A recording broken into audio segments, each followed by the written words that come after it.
Hi, my name is Gordy Hoag, and this is Community Connections. Each of us have stories that help us understand each other and help to bring our community closer together. I have been very fortunate to have met many interesting people. People who have had a positive, profound impact on our community and far beyond. People who have had incredible life experiences and fascinating stories.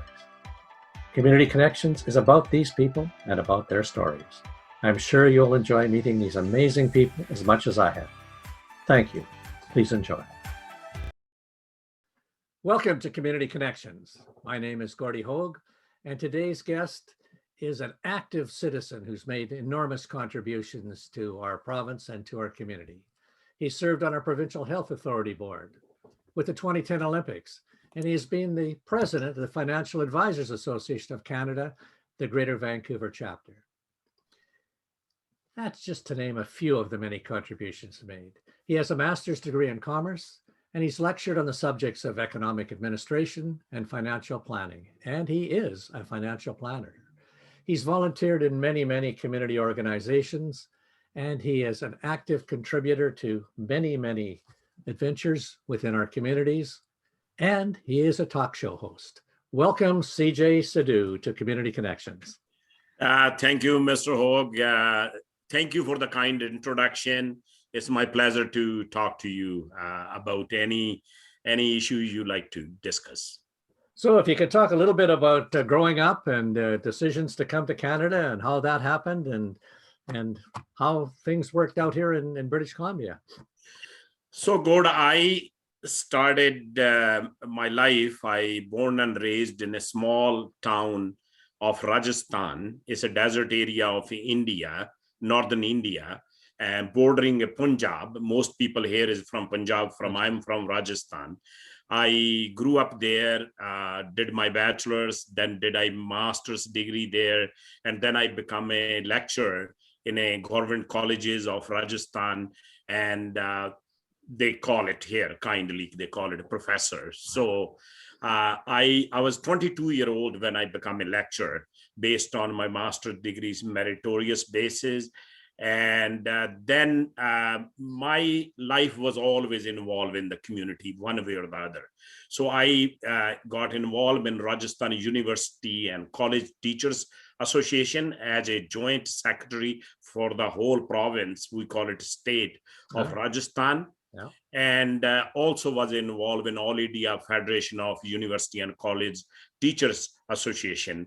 That organization represent all the professor lecturers all over India. So always a active involvement growing up in India. So how is it that you then made the decision to come to Canada and with your family, or to grow your family here in BC and in Canada? Yeah, so All India Federation, as I mentioned, All India Federation of University and College Teachers Association, there is an opportunity came. There was a delegation was going to East Germany, used to call GDR, German Democratic Republic, and to Soviet Union, Russia. And I was selected from my province or state of Rajasthan, and I have an opportunity to be part of that delegation. That was my first trip out of India. And so we were the guests of their teachers' organizations in that block of Russia and Germany.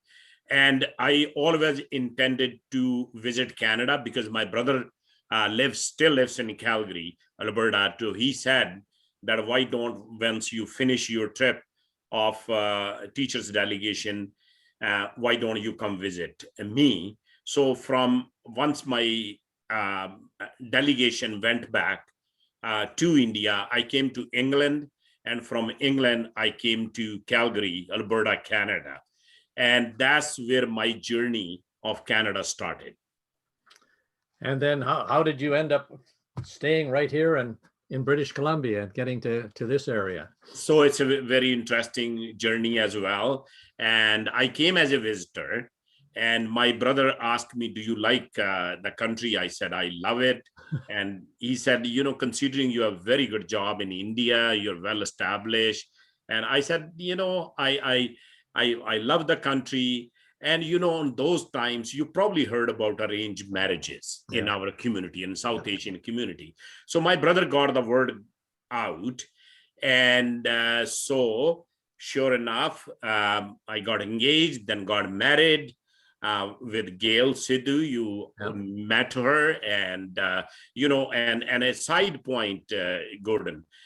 Gail's grandfather came in Canada in 1906. Wow. So that family is here forever. So we got married in 1984, October 7, to be exact, in 1984. And rest is the history. So were you married in India or married here in Canada? I married in Terrace, BC, small town where my wife Gail grew up. But I started my life in Calgary, Alberta. And, being a lecturer in India, always involved in education, I was, doing PhD in India in agriculture economics. That's one of the regrets, Gord. I'm glad at your stage and your age, you were able to finish a PhD. But because I decided to move to Canada, I have to leave my PhD behind. That's one of my regrets. I might, like you did, I might do it one day. Not too late yet, CJ. And in many ways, you have a PhD from the experiences you've had and the contributions you've made. In many ways, you've actually achieved all of that. So you talk a little bit about your family, about your children, and where you've lived and how they fit into this community and the contributions they're making. Okay, so I will start with like in Calgary. So, I came, did some labor jobs, like every immigrant story is no different. And then I didn't want to compromise with that lifestyle. So I went to school again. With a master's degree, Gordon, I ended up doing undergraduate degree in business administration from Calgary. And that was a USA school called DeVry Institute of Technology. And to get a degree, I have to do my last semester in Phoenix, Arizona to get a degree. So I got my undergraduate degree, they call it BSc in business operations. And once I finished that, and I lived with my brother, I admire him and supporting me, helping me, and my wife. So I able to finish my undergraduate degree. And then I moved to British Columbia. I started from Burnaby, renting a basement. And May 1st, 1990, I started with Sun Life Financial. And I'm still with Sun Life. In May 1st, it will be 31 years with the company. I'm very consistent, committed guy. Certainly are. And were your children born when you came to Burnaby? So our first child, Natasha, is the eldest. She born three kids born in three different cities. So Natasha was born in Terrace, BC, because my wife from Calgary, is a tradition in our culture, went to parents' house. So she had a child. And, surprising story, my wife told me the same doctor who delivered, other children in their family, they delivered, and it happened to be my wife's physician, delivered Natasha. And then because we moved to British Columbia, but before moving there, Andrew, my middle son, was born in Calgary. And the youngest child, Nathan, was born in Burnaby Hospital at Moss Crop. And so three kids, Natasha born in Terrace, Andrew born in Calgary, and Nathan, the youngest one, born here. And and started my journey with Sun Life. And like you mentioned in my introduction, right away I involved in a Financial Advisors Association of Canada, Lower Mainland chapter. And so it's a giving back to the community. You've seen my credential: certified financial planner, chartered life underwriter, chartered financial consultant, certified health specialist. So I got a lot of education through my association. I wanted to put back. So we used to have two chapters, Gordon.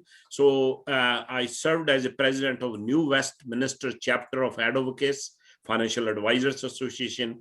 And then we become a one chapter And then 1995, I served as a president of Lower Mainland Greater Vancouver chapter of Financial Advisors Association of Canada. I say just serving the community one way or the other way. It's always part of my DNA. We lived most of our years before moving to White Rock was in Delta. So in Delta, I also serve in a park and recreation commission for 3 years. And then I always wanted to retire in a White Rock close to the water. So I think I'm pretty close to achieve my goal now. Very close to getting that. So the move from Calgary with your brothers to BC, was that Gail's motivation to come back to British Columbia, or what was the decision to come back to BC? It's a very, very good question, Gord. It was a mutual decision. Gail grew up in British Columbia. She missed the mountains and lakes, terrace area. It's a beautiful lakes, and I've been there a number of times, and she always missed that. And it was time to move on to have a fresh start. And so Calgary's economy at that time was not doing the greatest. So we made a switch here, and it was a good switch that that's the rest of my life, whatever is left of my life. I will never, ever go anywhere else, because it's the most beautiful part of the world. We call it a God's country for a reason. It's the most beautiful. I never regret that. You know that you live in White Rock. I'm 2 minutes drive from the beach, 5 minutes walk. And it's a blessing. Yeah, we're pretty fortunate to be here in this, what I think is probably the best part of perhaps the best province, perhaps the best country in the world. So in many ways, we're very blessed, but we're blessed because we have many people like you who've come to this country and reinforced for those of us who've lived here all our lives how important it is with the reference points that you bring. And so many immigrants bring to our community, to our country, and the contributions that you and so many of them make are what we need. And we certainly need many more people to come to our country as we're growing, and we've got lots of space and lots of need for many more people. So thank you for the contributions you and your brother and so many have made. I want to talk a little bit about your role as a talk show host. You've interviewed the Prime Minister, you've interviewed many people. Can you talk about some of the more interesting interviews that you've had as a talk show host? Well, I also interviewed you, Mr. Hogue. So, and twice interview you. And,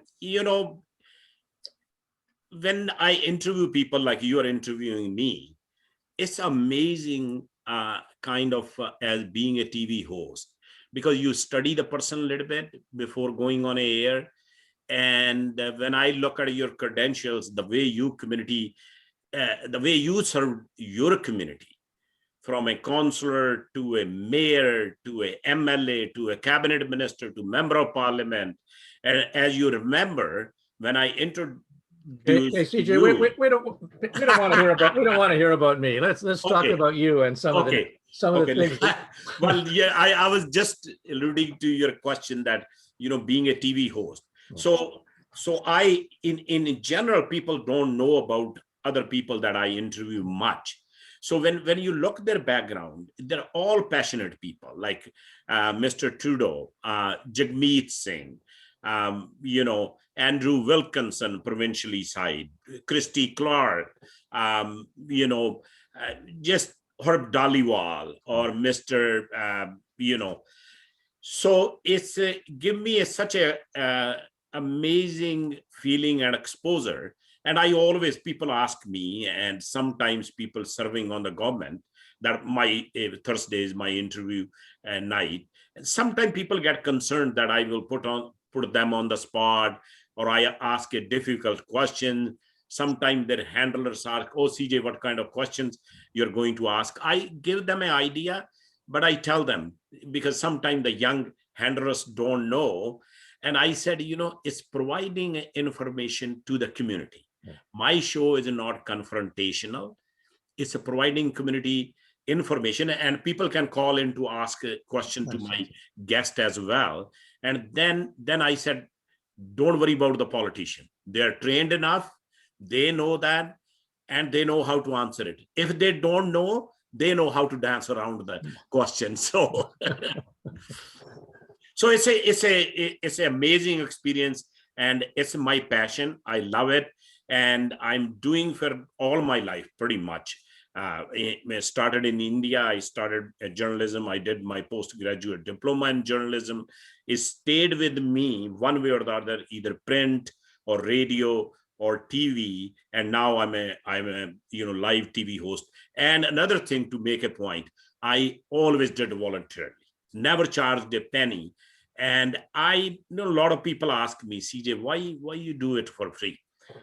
And I think it's my passion. It's given me a lot of strength. And on the other side, they don't put ifs and buts when I talk to people. I pick my guests. It's my questions, and I decide what I was going to ask. So that gives me a lot of freedom and flexibility.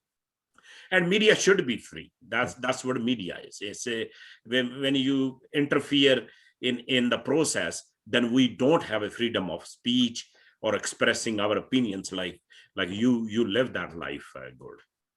So what advice would you give to other talk show hosts or to other people who are out there just wanting to meet people and talk with them? And the reason I ask that is because I have this belief that we can learn something from everyone we meet, but sometimes it's difficult to find the words or the connections that make, and you're so good at making those connections. What kind of advice would you give to others? And that's a very good question. The one is, whatever you try to do, and specific to media, Board, right? You're asking about any media, and the advice is, be yourself and be honest, and do your due diligence and do some homework, and don't embarrass people, don't put them on the spot, be nice and polite, and try to get the information nicely. And the guests don't mind that, and sometimes they are not prepared for that. And I always said, you can always come back to my show and you can clarify.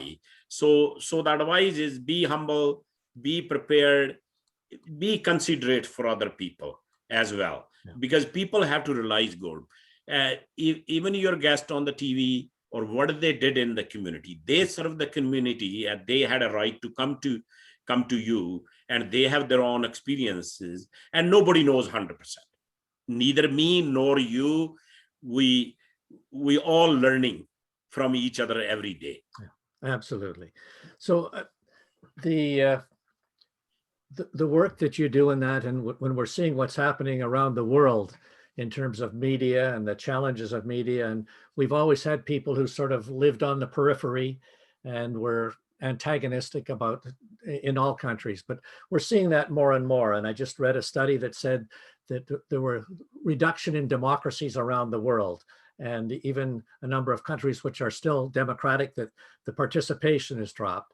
And so some people argue that since we have social media, that these people who were on the fringe and had sort of these strange ideas consistently, they are now connecting. And so the quantum. So what we've seen in the United States, do you see some of that happening in Canada? And how do you think we can manage or control? I guess we don't want to control, because we want people to believe whatever they want to believe, but they can't do whatever they want to do. And we've seen so many, not just protests, but protests that got over the top, particularly in the United States, and some people expressing concern that that's something that we might see in Canada. Do you see any indications of that? And how would you suggest that we manage that? Or how do we make sure that people have that flow, but don't get obstructionist and violent and terrorist in the notion? And that's a very, very good question. And our friends in the United States, and what happened on a Capitol Hill on January 6th, it's a mind-boggling that the leader of the country, and the most powerful country, can incite people to do those kind of acts. And it's very unfortunate. And those kind of sentiments, believe it or not, increasing worldwide. Yeah. And as a concerned citizen, you and me, also a media person, we have to stay very vigilant. Sometimes in the third world countries, we see in the communist bloc in China, Russia, and how the voices are, sometimes try to put under the rug, and not having a freedom of speech, not let people express their point of views. And whatever happened in Hong Kong as well, it will not go on long time. When the community rise up to the occasion, and that's how the democracies survive, and people's voice can't be pushed aside. And I tell you, you alluded to social media. That's a very good point. So that's the venue they have now. They can control the television, and they can control the press in certain countries, but they can't control the social media. They tried that, but it's a very difficult to control the social media, and it's a positive thing. And answering your question about Canada, we are very blessed in Canada in a lot of ways. Extreme views not welcome here. Here and there, they raise their head, but there is such a backlash against those kind of point of views and ideas. And so we're very lucky, because we're such one of the, like you mentioned, one of the best countries. We're, again, the new polls come, one of the best countries to live in. There is a reason behind it. It's not that only the beauty of our country, nor the oceans and the parks and the mountains and the beauty we have. On top of that, we have such a strong human rights record and freedom of press, that here and there, when somebody raises their head, and going back to that, we need to stay vigilant. I ask a lot of politicians on all levels of the government, federally, provincially, and municipally. We have to be very vigilant. And everybody said, don't take anything for granted. There is always a possibility. There is always a vested interest. Try to trigger that. But I think the way we are built in Canada, and the way our diversity is, look at, I'm a South Asian, Indo-Canadian, talking to you, and I talk to you on my show. We have a Chinese community. We're just, diversity is unbelievable. The other day, on Vaisakhi Day, Gordon, we have 3 festivals, same day.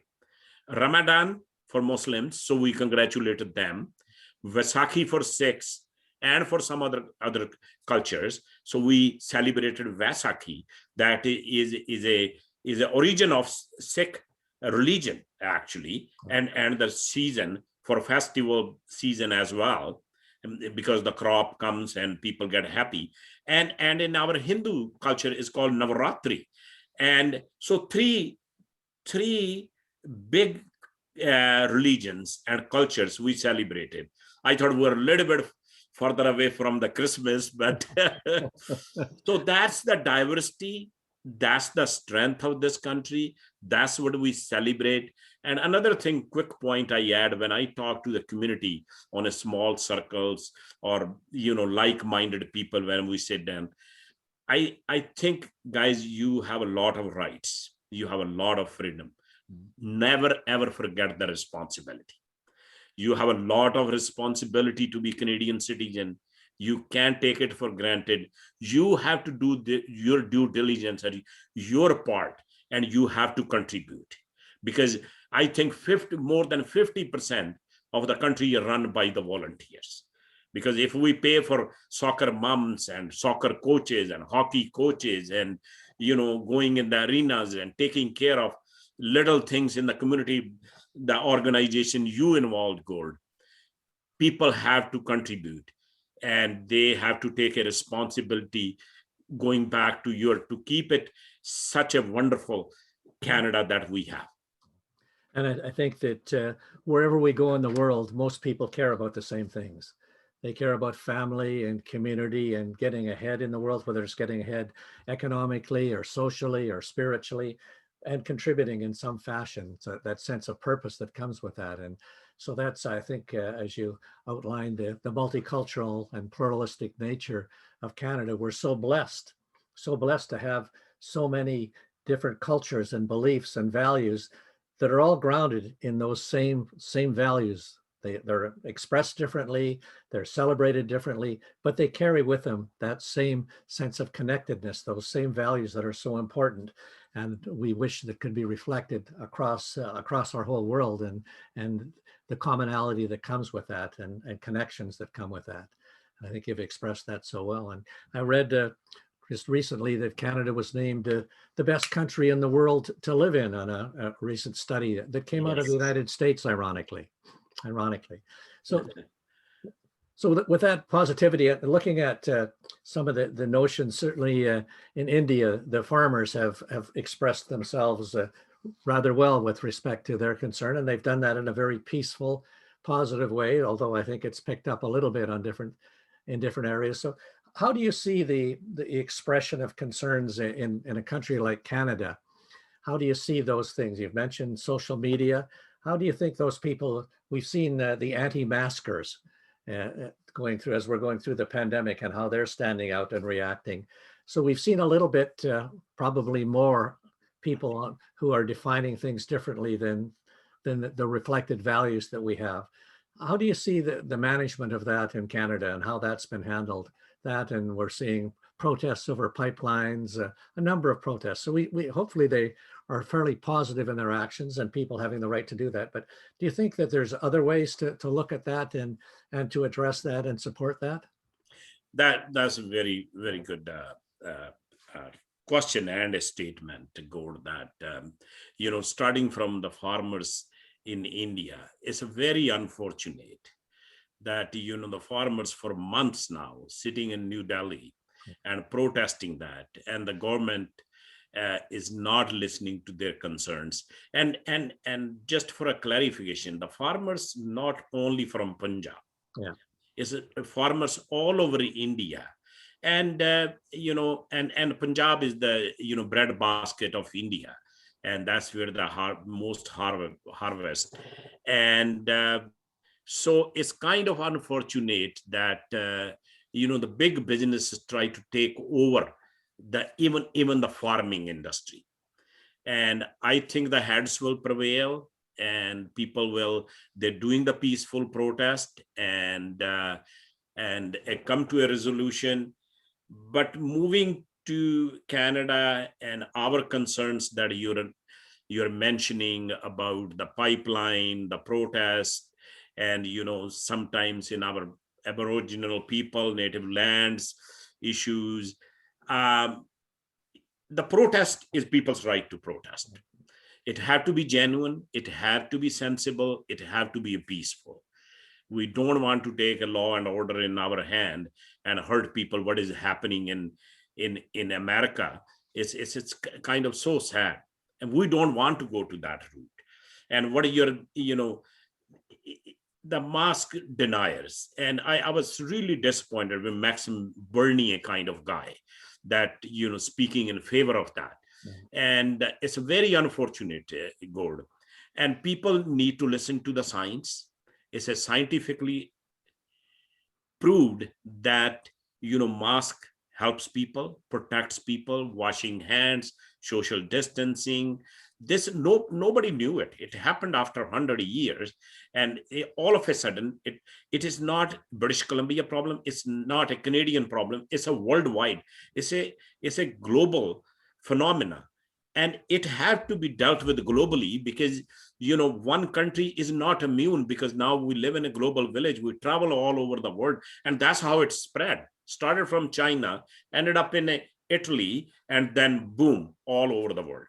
And now we're talking about variants, and that's spreading. So it's everybody's responsibility that they start vigilant and make sure follow the medical and science professions advice, And that way, we were doing a very good job in British Columbia. But lately, because of the variant, it's again spreading. There might be an announcement again. There may be another lockdown. And, for everybody health and for everybody well-being, we should follow those rules. And going back to your question, we have no room and place for those extreme views of anti-maskers and those kind of sentiments. It's, guys, not a freedom of speech issue. This is a health issue, and let the healthcare system deal with it. And I guess, and you say that well, but I think that people have the right not to wear masks as long as they're out in the wilderness or on their own. The reason you have to wear masks when you're with people is because you're damaging other people. It's almost like, if you take it to an extreme, it's almost like you're reaching out and there's a form of violence against, or you're acting out against other people. And when we live in a free and democratic society, we have to protect each other. That's why we have police forces, and that's why we have laws and rules and regulations. And it seems that the anti-maskers are out there and maybe endangering a lot of people. And that's the issue that becomes the base and value, I think, that we're trying to reflect as a society. And it's symbolic of everything we want to do in a free and democratic society, of wanting to give everyone all the freedom we can, but not freedom that's going to impinge upon the well-being of others. And that's part of our Bill of Rights, our charter, and part of the foundation that our country is based upon. So, and that's exactly, it's, as I said earlier, these freedoms comes with a responsibility. yes. We can't take it for granted. And freedom means not that we're doing something is unethical, unreasonable, and it's not proven by the science or in other areas, and law and order you mentioned, the health authorities. People spend all their lives in a science and research and coming up with ideas. It's not they, pull out of the hat and say, okay, everybody have to wear a mask now. It's a science proven studies. And then they look at the vaccine, Gord. The vaccine came, it took 1 year. Normally it takes 7 to 8 years. But because we are in a point, but the research and development dollars goes behind these kind of things that average person don't know to come to this point.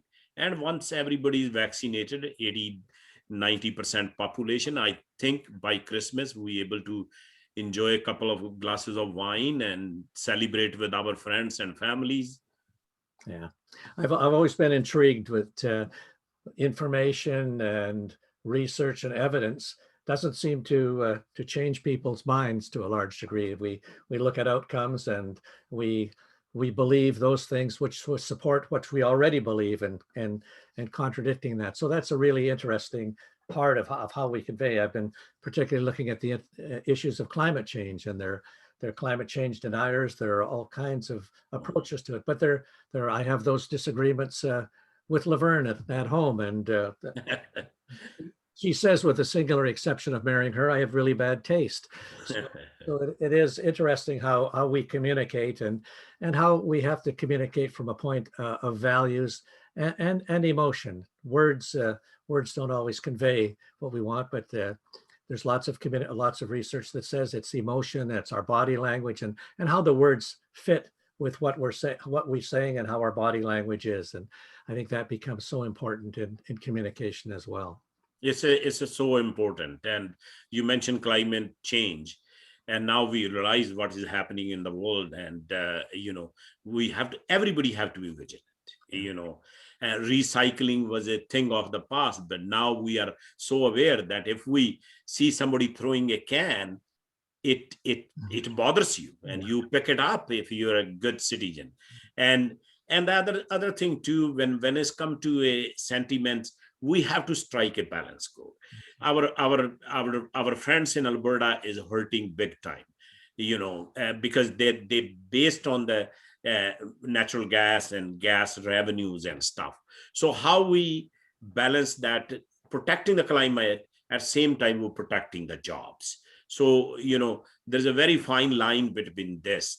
And, you can't go with extreme opinions like you said, and you can't get mad and frustrated and start breaking the law. It doesn't help. You have to sit on the table, have intelligent conversations, and come up with a solution that we can balance it out. Protecting the climate, same time we're protecting the jobs, because it's equally important.